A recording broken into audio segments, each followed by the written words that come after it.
Prologue. Robbie Anderson was an ordinary kind of guy. He was a senior accountant in one of Northbury's leading accountancy practices. He enjoyed the benefits of a good salary, living in a smart part of town with his lovely wife, Helen. He drove a new BMW, and every year he and Helen holidayed in exotic places like the Caribbean or the Maldives. In his early 30s, he was good-looking, hard-working, charming, and ambitious. He expected to be offered a partnership in the accountancy firm in the next 12 months or so. Life seemed good to him. He was liked and respected by everyone he met. He was one of the first into work each morning and one of the last to leave the bar after an evening of socializing. He was into many sports, playing a bit of rugby, going regularly to the gym, and joining a swimming club. In short, he was a man's man. Most of the time. Just occasionally, Robbie liked to show off his feminine side. He liked to slip into something short and sexy, put on makeup and a wig, and turn into Tracy Carter, his female alter ego. He liked satin underwear, short skirts, high heels, and tight tops, which he kept in the spare room. Only Helen knew of these predilections. She'd been surprised when he confessed to her one night he was so masculine, so one of the lads. She wasn't happy that her husband often wanted to slip into a dress. However, she recognized that it was something he had to do, and she was prepared to tolerate it as long as she didn't have to meet Tracy. Robbie would have been mortified if any of his rugby colleagues had so much as an inkling about the existence of Tracy. The exercise at the gym kept his body slim. His swimming training explained the shaven body, although Robbie rarely actually participated in any races. It was just a useful excuse in case anyone noticed. Chapter 1. She wants to meet me, she wants to meet me, Robbie announced one Monday over dinner. Who? His wife Helen replied. Millie. Robbie said, a little nervously. He was always apprehensive when he talked to his wife about his crossdressing hobby. Millie? Oh, I remember that little panty boy that you've been emailing wants to meet you. Helen knew perfectly well who Millie was. She just wasn't very keen on Robbie corresponding with another crossdresser. Somehow she felt threatened. Yes, she does, said Robbie. And you'd like to? I didn't say that, Robbie denied. But you wouldn't be bringing up the subject unless you were interested, Helen said. I suppose I wouldn't, Robbie admitted. So you are interested in meeting Millie? Yes. And would I be right in supposing that your panty boyfriend would like to meet Tracy rather than Robbie? Robbie nodded, looking a little guilty. He nibbled a small mouthful of his food. His stomach was in knots. And where would you meet? Helen asked. At her house. She's invited me round on Saturday. Wait a moment. How do you know Millie's genuine? How do you know Millie's not a white slaver who will kidnap you and ship you off to a she-male brothel in Brazil? You'll never be seen in Northbury again. Robbie shuddered involuntarily. Or maybe your correspondent has invited half a dozen mates round to join in a panty boy gang rape, Helen suggested. Robbie shuddered again and studied his wife's face. She was joking, wasn't she? She wasn't smiling, she was serious. Of course, Millie's genuine. She's just a crossdresser like me. How do you know? Asked Helen.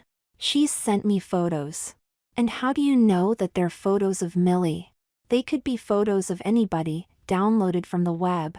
After all, there are hundreds of sissy sites on the web. I bet that they're not genuine photos of Millie.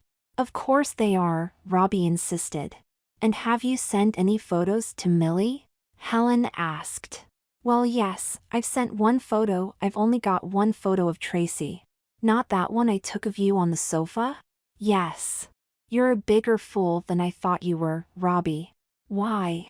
In that photo you're wearing a tiny microskirt. Your little white satin panties are showing. You look like a right slut. No wonder Millie wants to meet you. If you go, you'd better take some KY jelly with you. There'll be blokes queuing up to fuck that little sissy hole of yours. You're being ridiculous, Robbie maintained. Just suppose that you liked sex with panty boys. What would you do? You'd pretend to be a panty boy yourself and ingratiate yourself with one, preferably one who's a slut in a skirt short that is so short that it reveals everything. Robbie groaned. You'd be all friendly and invite the little sweetie over to your place. The panty boy would be handcuffed on arrival and raped. Repeatedly. Look, it's not like that, Robbie pleaded. She's kind, helpful and very friendly. Yes, that's what they always say at murder trials. He was a good neighbor. She looked after my cat. I never thought he was an axe murderer. She kept herself to herself. You're joking, Robbie said. I'm deadly serious. You're not going. Okay? Okay. Oh, darling, don't look so down. Why don't you go and pretty yourself up? Robbie nodded, got up and went upstairs to change into Tracy. Chapter 2. Can I invite her round here? Can I invite her round here? Robbie asked Helen the next evening. Invite who? Millie, Robbie replied. Your little panty boy friend? Robbie nodded. He wished that Helen didn't keep referring to Millie as his little panty boy friend, but he decided not to make any comment. And what would I do? If you had a visitor, I mean, asked Helen. That's up to you. You could stay in or go out. I'd have to go out. You know I don't like meeting Tracy. If I stayed here, you'd probably expect me to make you coffee and wait on you. Maybe you'd like me to wear that French maid's uniform of yours. Helen was joking, but Robbie liked the idea. You'd look very nice. Don't be ridiculous. Anyway, I couldn't stay here with you two panty boys. I'd feel a right gooseberry. Oh, come on, Helen, said Robbie. You know it's not like that. How do I know it's not like that? You seem very keen to meet Millie. How do I know there's nothing sexual in it? Helen asked, sounding rather annoyed. Robbie tried to calm his wife. You know I could never be unfaithful to you, darling. Helen wasn't reassured. She didn't like the idea of Tracy, let alone the presence of another woman. Well, why are you so keen to meet the little panty boy? Because we have so much in common. We're both crossdressers. Neither of us has been out in public dressed. We'd both like to explore our feminine sides a little more. There is so much that we can learn from each other about clothes, makeup, deportment, about relationships. There you are. Explore your feminine sides a little more. Learn about relationships. You'll jump straight into bed with one another. Robbie shook his head. No. I'm not interested in the sexual side. I want someone to talk to, someone who understands what I go through. It's not easy being a crossdresser, you know. Helen was tempted to say that it was easy. You just put on some women's clothes, a wig, high heels, and a bit of slap. However, she thought better of it. She knew it wouldn't help the situation. You could talk to me, Helen suggested. You don't understand. And there really would be nothing sexual between Millie and me. That's why I said you could stay here, continued Robbie. And I said I don't want to stay here with you two panty boys billing and cooing to each other like a pair of lovebirds. I'd be forced out of my own house. A look between disgust and despair came over Helen's face. Robbie stood up and walked over to his wife. He sat next to her on the sofa and stroked Helen's hair. A small tear dribbled down Helen's cheek. I won't be forced out of my home by a couple of panty boys. Anyway, I think you'd be very unwise telling Millie your address. Nothing will be private. Your name's on the electoral register. Your secret will be out. Millie could easily find out that you're an accountant, a magistrate, and a member of the Round Table. You could be blackmailed. What would happen at work if they find out you are a panty boy? It would be much better if you were able to stay anonymous. Robbie nodded in agreement. He knew that Helen was right. He was mad even to think of inviting Millie into his home. You're right, Helen. I won't invite her here. Oh, I'm so stressed. Would you mind if I went and prettied myself up? No, darling. Robbie got up and went upstairs to change into Tracy. Chapter 3. I've got another idea. Robbie said the following night as they got ready for bed. About meeting your panty boy friend? Yes. About meeting Millie. If you won't let me go to her house and you won't let me invite her round here, it's time for Plan C. We could meet on neutral territory. Oh yes, said Helen sarcastically, I can see it now. You arrange to meet in a country pub. You arrive on time, totter up to the bar in your high heels and order a creme de menthe. Ignoring the stares from the curious regulars, you sit in the corner and wait. And wait and wait and wait. What happens if the little panty boy stands you up? Well, I wasn't thinking of going anywhere as public as a pub, said Robbie. Well, what were you thinking of? Robbie looked at Helen a little apprehensively. He was wondering how his suggestion would be received. I was thinking of going to a hotel. I'd book adjoining rooms for the night. We'd both arrive separately in the early evening, say 5 to 6. To avoid seeing each other in drab, we'd arrange to arrive, say, half an hour apart. Then we'd both get dressed. When I'm ready, I'd ring her on her mobile to make sure she's ready too. Then I'd go into her room. We'd order a meal from room service, which they leave outside the door. Then we eat the meal together. Before you spend the evening shagging each other silly, Helen said. Before we spend the evening talking about our experiences, Robbie corrected her. It will be a bit expensive, won't it? Don't you think you already spend too much on your hobby, keeping 2 wardrobes of clothes? I know that you have a good job, but I thought we were saving up to start a family. Robbie said nothing. Well, can't your panty boyfriend pay? At least Millie can pay half? Where does your little panty boyfriend work? I don't know. All she said in her introductory email was that she worked in the catering industry. That could mean a lot of things. She might work behind a bar. She might own a hotel or a restaurant. And what did you tell her about yourself? That you're an accountant, a magistrate, and a member of the Round Table? Of course not, said Robbie. I said that I work in fashion design. You liar, said Helen. Liar, liar, bums on fire. Well, it's partly true. I design Tracy's clothes. Some of them. Look, I think Plan C is the best so far, but I'm still not sure. Let me think about it. Chapter 4, I've got a better idea, said Helen the following evening as she and Robbie sat down to at dinner. About what? Robbie asked. You know what? About you meeting your little panty boyfriend. Millie? Yes, Millie. Booking a couple of hotel rooms might be more discreet, but it will be expensive, particularly if you 2 panty boys don't hit it off together. You really are spending enough money on your hobby as it is. Have you worked out how much you spent on the boots you bought last month, the new dress, the pink undies, and not forgetting those white stilettos? We can afford it, said Robbie. Maybe we can, but if you're spending money on a hotel, I'd prefer it to be to take me for a romantic weekend. Robbie looked a little disappointed. But I tell you what, Helen went on, if you and your little panty boyfriend agree to my Plan D and you get on all right, I won't object if you want to invite Millie here one evening. Why the sudden change of heart? Well, I've just been thinking today. I realize how much this all means to you. The last 3 nights you've not been interested in sex with me at all. I'm as horny as a bitch on heat and you're not even remotely interested. Either you're totally stressed out or you can't stop thinking about meeting Millie all the time. I think that unless you meet Millie, we'll never have sex again. Never? Thought Robbie.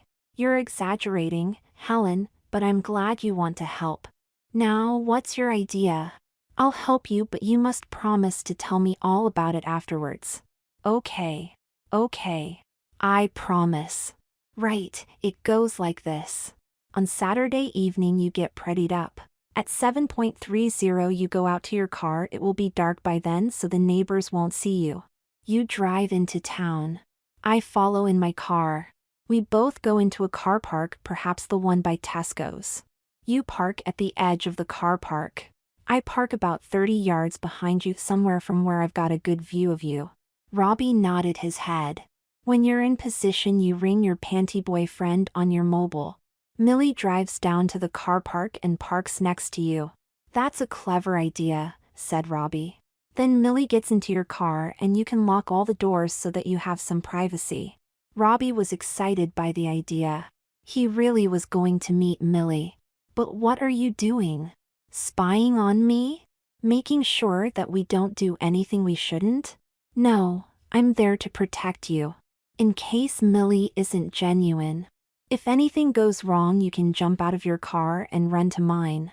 It gives you an escape route. Thank you for thinking of me like that. But you're still spying on me. Not at all.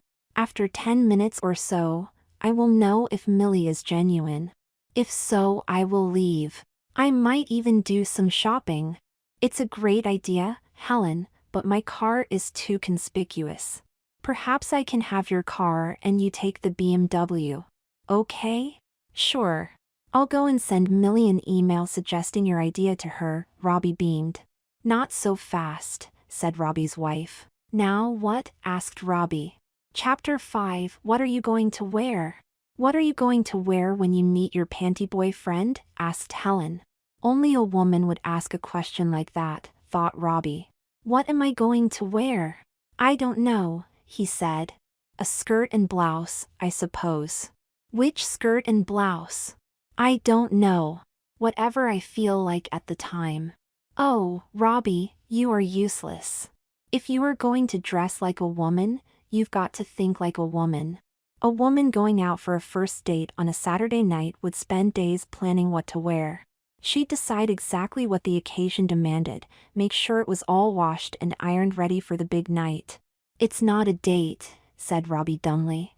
Now, I think it would be a good idea for you to go upstairs and put on whatever you think you will wear to meet Millie on Saturday. Don't bother about the makeup, but do put on a wig.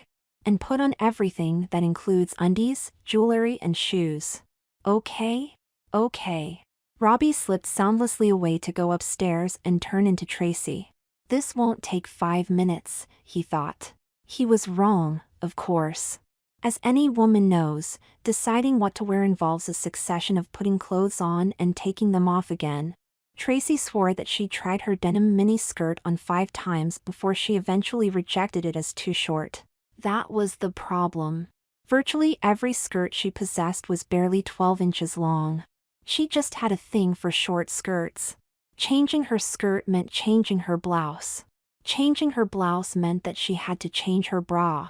First white, then black, then white again.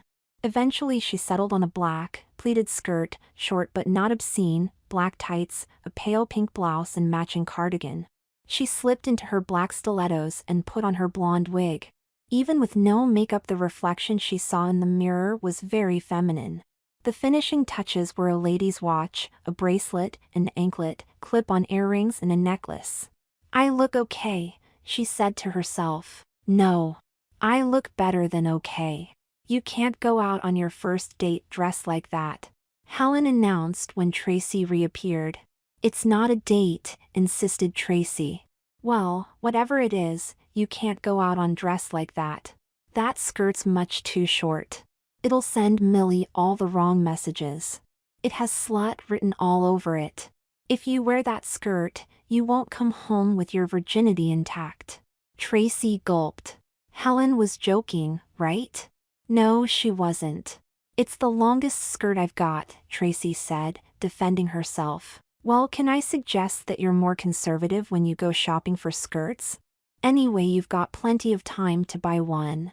Perhaps tomorrow lunchtime. Tracy suddenly felt anxious. Robbie didn't do his femme shopping in Northbury. Too dangerous. He might be seen by one of his secretaries or somebody from the round table. I noticed you were buying a miniskirt last week, Anderson. Old chap didn't think it was your color. Maybe I could borrow one of yours, suggested Tracy. Helen hesitated. What about that nice black knee-length pencil skirt? Tracy suggested. You never wear it nowadays. Can I borrow it? Pretty please. Helen thought for a minute. It was true that she rarely wore it. It'll never fit you. Want to bet? Asked Tracy. She knew it fitted her. She'd worn it dozens of times before when Helen was out. It was terribly sexy. Although knee-length, it was tight and had the habit of riding up when she sat down to reveal a lot of thigh. Still, it couldn't reveal as much as the pleated skirt she was wearing now. Oh, Go and put it on, urged Helen. Tracy slipped away as her wife called out after her. And find some flatter shoes. You'll never be able to drive in those. And keep the tights on. Don't even think of wearing stockings on your first date. When Tracy returned, she was wearing the aforementioned pencil skirt. It was much less revealing as long as Tracy remained standing. It occurred to Tracy that she would be sitting in the car, but she didn't say anything. Neither did Helen. Tracy had changed into some kitten heel shoes that she had bought recently over the internet. They were still not broken in, and Tracy wondered if she could wear them all evening. Still, she could kick them off in the car. Millie wouldn't mind. She kept those shoes on for the rest of the evening. They weren't too bad. Okay, said Helen later, you've passed the what will you wear test. Now you can email your little panty boyfriend with the arrangements. Tracy slipped into the study and fired up the computer. Seconds later, an email was winging its electronic way to Millie. Tracy didn't say anything about Helen acting as lookout, of course. Later that evening, Millie replied accepting the arrangements. When Robbie and Helen went to bed that night for the first time in ages, they had wonderful, uncomplicated, stress-free, hassle-free sex. Chapter 6. That's much better, said Helen. It was Friday night, and Helen was giving Tracy some last-minute tips on how to act like a woman. If you sit like that, Tracy, nobody would be able to tell you are a man. That's it. Don't slouch, cross your legs, smooth your skirt down. Tracy was dressed in the outfit she was going to wear the next evening: Helen's black pencil skirt, a pale pink blouse and cardigan, black stilettos, jewelry, a handbag, blonde wig, and a little makeup. She also wore black tights. She hadn't told Helen, but the following day she planned to wear stockings. They're so feminine. What do you know about Millie? Asked Helen. Not much. I told you that she works in the catering industry. Mid-30s. She's married but separated. No kids. Was her separation anything to do with Millie being a panty boy? I don't know. Millie hasn't said as much, but reading between the lines, I think it might have been. Some women aren't as tolerant as you are, darling, said Tracy. As stupid, you mean? What does Millie look like? You've seen some photos. Give me a description, said Helen, curious. Well, I've not had much to go on. Slim, dark hair. A liking for short skirts and too much makeup, nothing unusual for a tranny. Attractive? Not unattractive. Quite feminine, but photos can be deceptive. In the right light, even a Russian shot putter could be attractive. Helen smiled. Are you nervous? About tomorrow, I mean. What do you think? Well, I think you're trying hard to keep calm, but I think that underneath you're nervous as a kitten. You're right, said Tracy. I'm shitting myself. What have I done arranging to meet up with Millie like this? I must be crazy. Of course you're crazy. You're a man in a skirt, blouse, bra and fake boobs, makeup and a wig. The first sign of insanity. You could pull out. Send Millie an email now saying you can't go through with it. Then I'd be even more of a mental wreck. No, I've made the arrangements and I'm determined to see it through even if it kills me, said Tracy. It may do that, said Helen. Look, darling, she went on, we've done everything we can to keep your identity private. I'll be there to keep an eye on you. Now, what shall we do this evening? Shall we go to the pub? With me dressed like this? You can change back to Robbie, if you like. Or maybe we can play a game? Or watch a video? I taped a film on Sky last week. Will you watch it with me? It's a bit of a chick flick. Well, that's appropriate with me dressed like this. Anything to take her mind off the worry of the impending meeting. Soon the tape was playing and Helen and Tracy forgot all their worries. They both forgot about Millie, the meeting, what Tracy would wear, how Helen would watch over them, the fact that Tracy was really a man in lingerie, a skirt, blouse, women's shoes, a wig, jewelry and makeup. Chapter 7. How do I look? How do I look? Tracy asked Helen. It was 6:15 on Saturday evening. Exactly the opposite of most women who are nearly always late and rushing around looking for an earring at the last minute. Tracy was ready an hour early. But then she had spent the last 4 hours getting ready. She'd taken a luxuriant bath, shaved her body, put on her silky undies, a girdle to keep her stomach in and stockings, dressed in the planned outfit of pencil skirt and pink blouse and cardigan and black court shoes, plucked her eyebrows a little, painted her nails, spent an age over getting her makeup right, put on her blonde wig and sprayed it with virtually a can of hairspray and dabbed a little perfume on her neck. Despite all this, she was still an hour early. She did a twirl for her wife. "I hate to say this," said Helen, "but you look fantastic. You'll have to show me how you do that with your hair. That skirt really suits you. I don't suppose you'll want to give it back.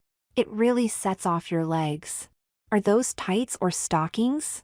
"Stockings," Tracy answered with a guilty look. "I thought so.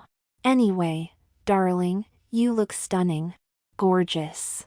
I only wish I could look as good." "Don't be ridiculous," Tracy answered. "I don't look 1/4 as good as you." "No, really," Helen replied. "You're dressed up to the nines for a date and I'll be here on my own in a baggy sweatshirt, old jeans and no makeup. You could wear a skirt too. You could borrow one of mine if you like." "Maybe," said Helen. "Maybe, another day. Now what coat are you wearing? I'd hoped I could borrow that long black one of yours." "Of course, you can, darling. That's a good idea. It can be quite chilly in the evening at this time of year." Tracy looked at her delicate lady's watch. "We've got plenty of time," said her wife. "I know. I was just wondering what I could do for the next hour." "Well, you ought to have something to eat. Shall I cook you something?" "I couldn't eat anything," Tracy admitted. "Nerves?" "Yeah. My stomach is full of butterflies. I only went to the loo 5 minutes ago and I'll need to go again in a minute. I'm always a little nervous before I get dressed, but today I've been petrified." "Do you want a drink? You know, Dutch courage." "No thanks, Helen. Don't forget we've both got to drive. I don't want to be stopped and have tea explain to a copper why I'm wearing a skirt." "Okay, so why don't you just sit here and read a book or a magazine for a while? Just sit still. You don't want to spoil your hair or makeup.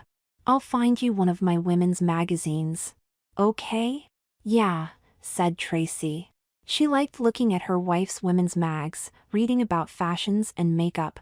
Helen went to fetch the magazine as Tracy swept her tight skirt underneath her and sat down on the sofa. The skirt rode up a little, revealing 3 or 4 inches of Tracy's thighs. "It is long enough, isn't it?" thought Tracy. "Still, it's too late now. It's not indecently short like that pleated skirt of mine." She tugged the hem downwards, but it made no difference. "Perhaps I can cover my knees with that coat," Tracy thought hopefully. "My girdle is a bit tight. I hope it doesn't dig in." It was a long time since she had felt this nervous. Not even on her wedding day or when she took her driving test. She glanced again at the watch on her left wrist. 6:20. She checked the second hand to make sure the watch was still working. It seemed to be going so slowly. She had an itch on her cheek. She didn't dare scratch it for fear of ruining her makeup. This dressing as a girl business was difficult. Helen returned with 2 magazines. Tracy took them and read them carefully, slowly and deliberately. Time passed quickly and the next thing she could remember was Helen saying, "Come on, it's 10 past." Tracy paid her final visit to the loo. Then she checked her makeup for the last time. She went into the hall and put on Helen's long coat as planned and picked up her small black leather handbag. "Just check you've got everything," Helen suggested. Tracy had checked and double-checked the contents of her handbag half a dozen times already this afternoon, but she checked again. "Car keys?" said Helen. "Yes." "House keys?" "Yes." "Mobile phone?" "Yes." "Makeup?" "Yes." "Comb?" "Yes." "Tissues?" "Yes." "Purse?" "Yes." "Condoms?" "Don't be silly, Helen. Ready?" Tracy took a deep breath. "Yes." "Okay, let's roll." Helen went over to Tracy and kissed her on the lips lightly so as not to smudge Tracy's lipstick. It was the first time Helen had kissed Tracy. "Good luck, Tracy." "Thanks." Helen opened the front door. The two women slipped outside and Helen closed and locked the front door. Apparently nervously, Tracy walked to her wife's car as planned while Helen went to the BMW. "Please start and don't break down on me," Helen whispered to herself as she started the engine. Calmly she turned the key and the engine fired. She reversed out of the drive and waited for Helen to follow. She headed for Tesco's and parked as planned in a remote part of the car park. She parked and locked all the car doors just in case. She was 5 minutes early. She could see Helen and the BMW in the rear-view mirror about 5 rows back. She turned on the car's interior light and found her mobile phone in her handbag. She found Millie in the address book and pressed the green button. "Hello," she heard at the other end. "Millie?" Tracy said in her girliest voice. "It's Tracy." "Hi, Tracy. I'm in the car park as planned. Are you coming?" "You bet. I'll be there in less than 10 minutes. Tracy rang off, put the mobile phone back in her bag and put the bag on the floor by her feet. She rearranged the coat so that it covered her knees. In the darkness and with only the interior light of the car, she checked her makeup in the driving mirror. She couldn't really tell if it was okay. Still, that meant Millie couldn't tell either. She checked her watch. 5 minutes had passed since her phone call. She'd be here soon. She heard the sound of an engine. A car was approaching. "I hope that's her." The car parked next to Tracy's. Tracy could just about make out in the darkness that the driver appeared to be a woman. Her phone rang. "Hello, Millie," she said as she answered. "Yes, Tracy. Am I parked next to you?" "Yes." The phone went dead and the driver's door of the newly arrived car opened. Tracy unlocked the passenger door. It opened and Millie got in. Chapter 8. "Hi, I'm Millie." "Hi, I'm Millie." "I'm Tracy." Tracy pressed the button on the dashboard to relock the car's doors, making a heavy clunking sound. Tracy looked at her new friend closely, studying her face, her clothes, her deportment. Millie was looking back intently. Neither girl said anything. Neither girl knew what to say. Tracy was relieved to see that Millie looked like the pictures she had been sent. If anything, she was a little prettier, a little more feminine. As far as Tracy could make out in the darkness, her makeup was subtle and natural. Like Tracy, she wore a black skirt around knee length, not too short. As she sat in the passenger seat, it rose up to reveal a little of her thighs. "Nice legs," thought Tracy. "Hi," she said belatedly and offered her hand. Millie took it in a light handshake and then unexpectedly leaned over to Tracy and gave her a little kiss on the cheek. It all seemed so natural, like two girlfriends meeting after a long time. "I love that perfume." "Thanks," said Tracy, who was suddenly aware that she was no longer nervous and that the presence of her friend was turning her on. There was a little bulge in her panties. Fortunately, it was dark and any bulge was hidden by the coat, but in that tight skirt a bulge might show. "I'm so glad you came." "So am I. I wanted to talk to someone about my dressing. Someone who knew how I felt," said Millie. "Nikki, my wife, couldn't understand why an apparently normal heterosexual guy like me should want to wear a dress, makeup, and high heels. I can't understand it myself, it's just something I do. I can't explain it." "Nor can I." "It's impossible to explain," Tracy replied. "My wife Helen's not exactly keen on my hobby either. She tolerates it as long as I dress when she's not around. So why do we put ourselves through it? The risk of being found out by our friends and humiliated. The shame of going into a women's clothes shop and buying a pair of women's panties or a skirt. I know. The incredible risk we've both taken tonight of going out dressed to meet a stranger. We must both be mad." Millie laughed. "She has a nice smile," thought Tracy. "Mad as a March hare," she said. "But it's the risk that I find exciting. Like a rock climber or a parachutist. The risk adds to the fun."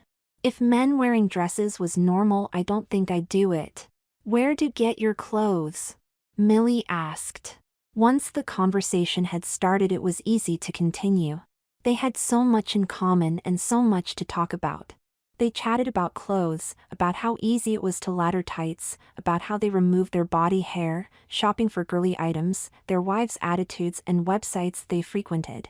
Time flew by. Helen, realizing that all was well and having noted down the number of Millie's car, got out and went into the supermarket to do her shopping. Tracy noticed her walk away in the rear-view mirror. She felt a little relieved. No longer was she being watched. No longer was she being spied on. "So how did your wife find out?" asked Millie. "I told her. After we were married. I felt I had to." "What about you?" "I had to confess in the end. I was careless. I left a blouse lying around. My wife found it and suspected I was having an affair. I had to tell her. She couldn't take it and left me. We were trying to start a family. Nikki said that she didn't want to bring up children in the house of a pervert." "Oh, ouch," sympathized Tracy. "I know. She went back to her mother's. I guess it would have happened anyway." Tracy reached out and took hold of Millie's hand. It was so easy, so natural. Not once did she think that she was holding hands with a man. She held the hand tight, examining it. Millie's nails were painted deep red. She had nice feminine hands. "Perhaps we should get in the back," Millie suggested. "It would be more comfortable." "Good idea," said Tracy, agreeing. She unlocked the car's doors and the two of them got out, opened the rear doors and climbed in. They sat next to each other, very close. Their legs were practically touching. Once or twice they did touch. Was that an accident? Wondered Tracy. Millie put out her hand and pushed Tracy's coat away from her legs, revealing her thighs. She put her hand on Tracy's knee, her well-manicured, soft, warm hand with scarlet nails. Tracy said nothing. She liked Millie's hand on her knee. Where would this lead? Millie's hand was progressing up Tracy's leg. It was between her thighs, just under the hem of her skirt. "You don't mind?" asked Millie, looking into Tracy's eyes. "No. I love it." Then it happened. The Rubicon was crossed. Their lips met in a passionate kiss. Their heads swayed as their tongues jostled for position, finding the most contact. Under their skirts they were both as hard as rocks. The kiss was as exciting, as passionate and as caring as any kiss that Robbie had shared with Helen. For Millie, the kiss exposed the frustrations of a broken marriage and the life of a singleton. The kiss went on and on. Across the car park, Helen was putting the shopping in the boot of the car. She could just make out the silhouettes of two heads moving rhythmically together. "Tut, tut," she thought. "And he's got no condoms." She climbed in her car and unseen drove away. The kiss ended, and without asking, Millie started to undo the buttons on Tracy's blouse, revealing the silky cream chemise she wore underneath. Millie stroked Tracy's body through the silk. Tracy put her arm around Millie and pulled her closer towards her. "Oh, Tracy, you are gorgeous," said Millie. Now she was feeling up Tracy's skirt again. Further up and further up. Now she was feeling Tracy's matching cream silk panties. They were kissing again. Tracy couldn't remember ever being so turned on. Tracy remembered telling her wife that she was not interested in the sexual side. And now Millie had pulled her panties down a little and was stroking her penis. Tracy began to be a little frightened. Suppose Millie asked her to reciprocate. She wasn't ready to stroke a penis herself, yet. It had all happened so quickly. They had got carried away. "Do you want me to go down on you?" asked Millie. "Down on me?" Tracy wondered what her friend had meant. Then it became clear what she was offering. "I'm not that sort of girl," Tracy said. "I mean, I don't believe in having sex on the first night." "I quite understand," said Millie. After that they were not so passionate, but they continued to kiss and cuddle. Afterwards Tracy couldn't describe what they did in the 2 hours or so that she and Millie were in the back of the car. It was a blur. Around 10 o'clock it was getting cold and they agreed it was time to go home, but not before agreeing to meet again at the same time and place on Monday. After a long, lingering farewell kiss, Millie climbed out of the car and got into her own car. Tracy got back in the driver's seat. In the mirror she checked her smudged makeup and tousled hair. It was too dark to fix it now. She'd have to go home and hope that she could slip in without Helen seeing. She started the engine, turned on the lights and headed for home. Chapter 9. Look what the cats dragged in. Look what the cats dragged in. Tracy slipping into the house without Helen seeing was about as likely as a snowball surviving for a few hours in hell. Helen was there in the hall as her feminized husband entered the front door. Oh shit, thought Tracy. Well, you've obviously had a good time.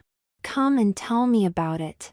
Tracy followed as Helen led her into the lounge and indicated that she sit next to her wife on the sofa. Drink? Tracy nodded and Helen poured 2 large slugs of brandy into 2 glasses. She'd obviously been expecting Tracy. Perhaps she would have waited up all night. She was wearing a negligee over a silk nightie. It was a lovely nightie, one of Robbie's favorites. He'd borrowed it on several occasions when Helen was away. Helen handed Tracy one of the glasses. Cheers, said Helen. Without a murmur Tracy took a huge swig of the neat brandy. Well, are you going to tell me? You promised, remember. A few hours ago your hair looked perfect. Now it's a bush. What's left of your lipstick is smudged, 2 buttons on your blouse are undone, your skirt is all wrecked up at the back and one of your stockings is laddered. Shit, thought Tracy. I should have been more careful. I should have checked those buttons and smoothed out my skirt. I thought you told me that you were not interested in the sexual side. Have you got some explaining to do, girl? Tracy fought to regain her composure. Look, I can explain everything, she said.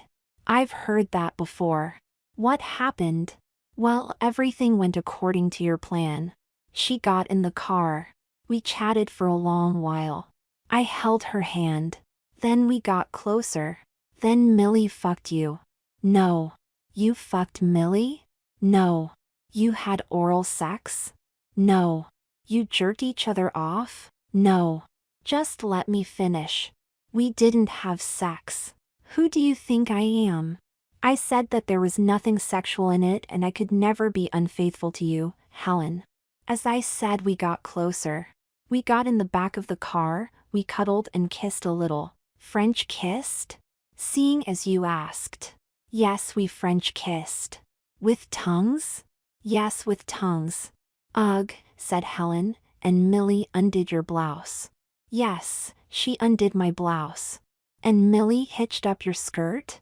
Yes, she hitched up my skirt a little. So Millie could feel up your skirt? Yes, so she could feel my legs up my skirt? Darling, you said that there was nothing sexual in it, but you French kissed. You let Millie undo your blouse and feel up your skirt. Helen didn't seem angry. She was more like a teacher explaining to a pupil where they had gone wrong than a wife admonishing a transgressing husband. I'm sorry, darling, I got carried away. But we didn't have sex. I can see that by the bulge in that tight skirt. If you'd had sex with your little panty boyfriend, there would be no way that your penis would be as big as that. For the first time Tracy was aware that she had a hard-on. Helen put out her arm and pulled her husband towards her. Their lips met in a little kiss. Then they kissed again and again. Then it turned into one long, long kiss. Helen lifted up the hem of Tracy's skirt and started massaging her thighs around the tops of her stockings. Tracy felt so hard that she felt she was about to burst. Her tongue waltzed with Helen's. Helen pulled down Tracy's panties and felt her hard prick. Despite Tracy's feminized state, she wanted her husband. Despite the fact that she pleasured herself with a vibrator when she had got home earlier that evening, she was incredibly horny. Despite the fact that Tracy had been snogging a panty boy, she wanted her girly husband. More than ever. She pulled the skirt up around Tracy's waist. She pulled up her own nightie and climbed on top of Tracy. She speared herself on Tracy's stiff member. It was all over too quickly, but the orgasm was magnificent. Oh, Honey, she said, kissing Tracy again and again. I love you. You can wear a skirt, suspenders, stockings, stilettos, a bra, panties, makeup, whatever. I don't care if you give me sex like that. Oh, Helen, replied Tracy. That's the nicest thing you've ever said to me. Chapter 10. Can I invite Millie here on Wednesday? Can I invite Millie here on Wednesday? Asked Robbie the next day. This Wednesday? Helen answered. You promised that I could invite Millie over. Is it still on? Of course it is. I said you could.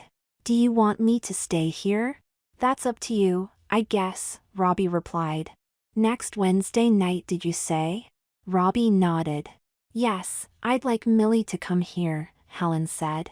I'd quite like to meet your new friend. I'm curious. Or you can go to Millie's house, if you'd prefer. But, Robbie, it's all on one condition. No sex. That's no oral sex, no anal sex, no sex at all. You said you could never be unfaithful to me.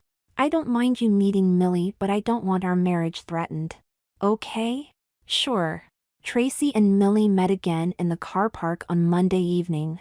As they had both been at work all day, they didn't have nearly so much time to get ready.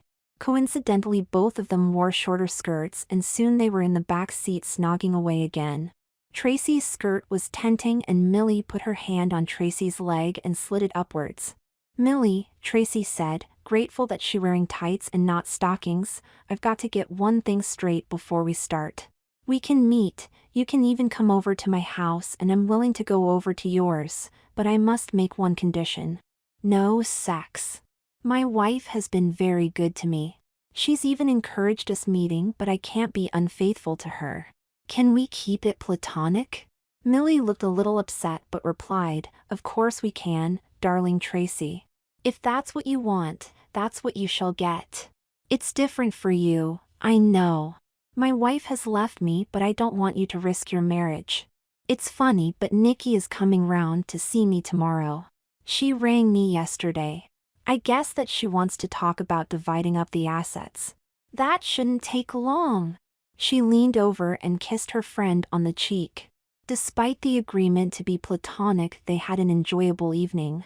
They kissed and cuddled, held hands and touched each other, but neither risked going any further. When they parted, they arranged for Millie to visit Tracy's house at 8 o'clock on Wednesday. Helen was relieved when Tracy got home without messing up her makeup or disheveling her clothes. She thought she could trust her husband, but knew that sometimes people could get carried away. Tracy's calm and unruffled exterior was matched by her interior. She calmly told her wife all about the evening's events. Chapter 11. How do I look? How do I look? Helen asked Tracy as she came downstairs. It was 7:30 on Wednesday evening. Helen had glammed herself up for the visit of Tracy's panty boyfriend. She had made up her face, perfected her hair, and put on Tracy's French-maid outfit. Tracy's jaw dropped as she saw what her wife was wearing. She was speechless. Do you like it? The best thing about having a panty boy for a husband is being able to borrow his clothes. I've wanted an excuse to try this dress on for ages. You look fantastic, Tracy complimented her wife. You don't look so bad yourself. Pink is such a lovely, girly color. Under her makeup, Tracy blushed. She was wearing a pink miniskirt and pink top.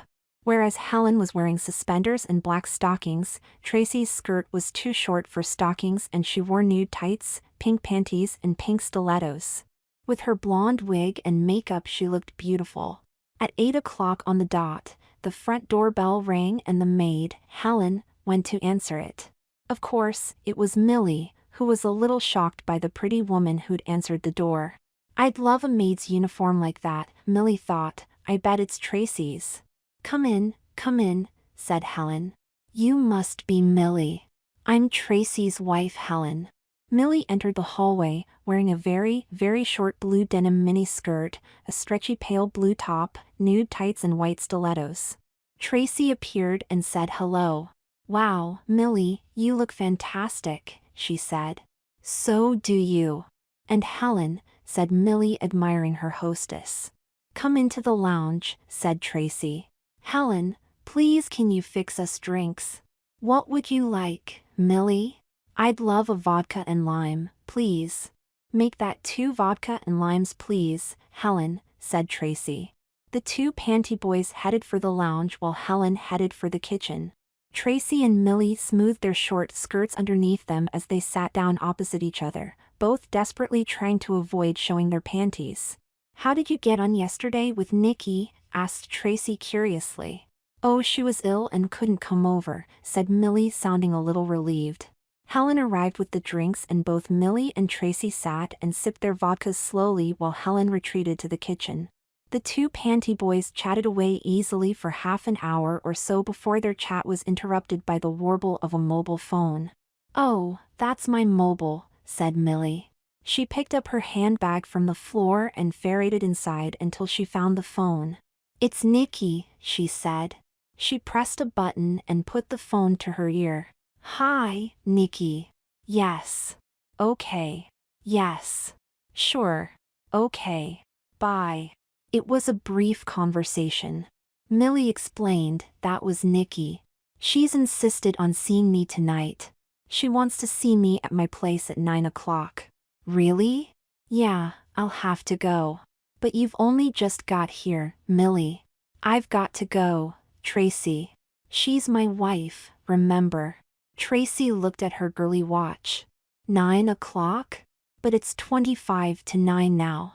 You haven't got time to get home and change out of your girly things in 25 minutes. I guess I'll have to stay en femme. Millie, don't be silly. Let's see what Helen has to say. Tracy stood up and went to the door. She called her wife, who was still dressed in her maid uniform. Yes, ma'am, said Helen. Tracy explained the situation. And it's 8:37 already. You definitely haven't time to change. You could ring her back and put her off for an hour. No, I've only just arranged it. We could go with you. As a sort of protection, Helen suggested. No. It's bad enough with 1 tranny, let alone with 2. I know, said Helen. Why don't I go? Give me your address and house keys and I'll go. I'll explain that you're unavailable. She'll go nuts. A floozy dressed in a maid's uniform. I could change. I only need to take off this dress and apron. It's mad, said Millie. I know, but it might work, chipped in Tracy. You don't want to meet Nikki. Helen and Nikki have a lot in common, both with trannies for husbands. She can just listen, find out what Nikki wants and then come back here. 5 minutes later, Helen, having changed out of the maid's dress and into a smart top, jacket and knee-length skirt, was walking out to her car with Millie's address and house keys in her hand and Millie's instructions in her head. Chapter 12. You must be Nikki. Come in. You must be Nikki. Come in, said Helen as she answered the door. Who are you? My husband's latest whore?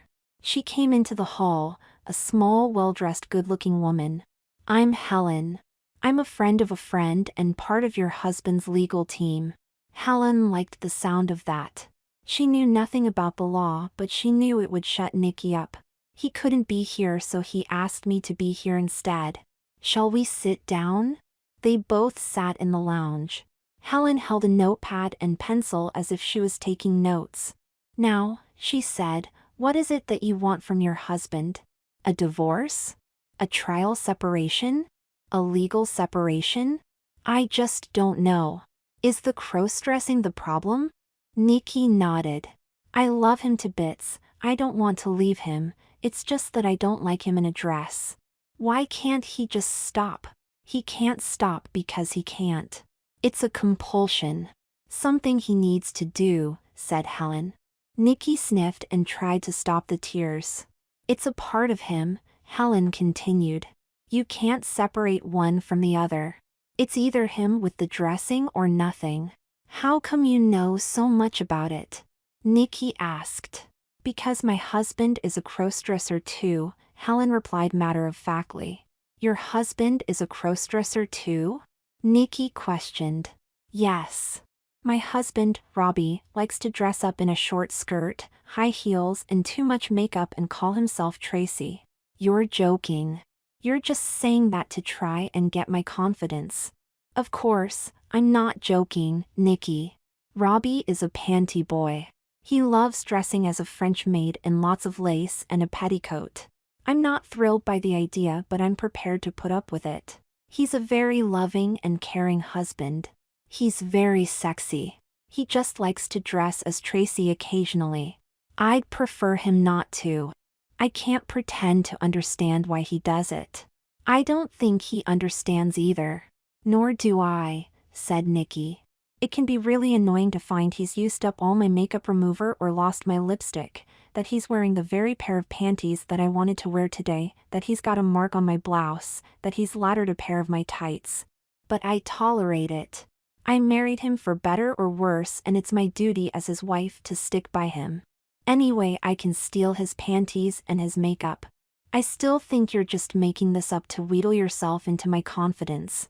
Nikki, honey, there are thousands of CDs out there. Most of them have wives who knew nothing of their predilections when they got married. That includes you, and it includes me. And do you think I've been too hard on him, walking out on him when I found out he likes wearing skirts? As a matter of fact, I do, said Helen. Talk to him about it. Compromise. Meet him halfway. Set parameters. Agree what he can do and what he can't do. I suppose I think it's an insult to me as a woman. That he doesn't need me, he needs some tardy caricature in a short skirt and high heels. That wearing a dress turns him on more than I do. Tell me about it. Do you think that I haven't been there, too? Helen asked. How do you think he feels? Guilt, shame, remorse, fear of being found out. Have you ever seen him dressed as Millie? Millie. Is that what he calls himself? Or is it herself? Said Nikki. No, I've not. I don't want to. Do you think I should? It's not easy for him, and he needs the support of the person who is closest to him. You're right, Helen. But he'd never have me back now. He would, Nikki. I know he would. He told me today. I know. He really wants to talk to you. He really wants your marriage to work. He wants to get back together with you. He'd like to see you. Tonight. Tonight? Where is he? Round my house. Your house. Yes, with my husband. Helen smiled. Or to be more accurate, with Tracy. And is he dressed as Millie? Yes. And very pretty she is too. Okay, her skirt's too short and she's wearing too much makeup. But so is Tracy. Perhaps that's where we could help. You know, give advice. And you think we should go over to your place, Helen? Together? Yes, I do, Nikki, if you think it's okay to see your husband in a very, very short denim skirt, a pale blue top and white stilettos. I've got to start some time. I bet that denim skirt is one of mine I lost last year. It was knee-length, but perhaps he's taken the hem up. I just wonder.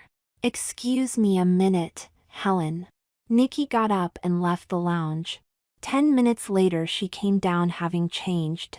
Now she wore a very short, pleated black skirt, black stilettos, and a skin-tight black top. She had overdone her makeup, but she looked fantastic. What do you think, Helen? I found this skirt in his stash. I wouldn't normally be seen dead in anything as trashy as this. But there is no way that I'll be outshone by my husband. What's good for the goose is good for the gander. You look great.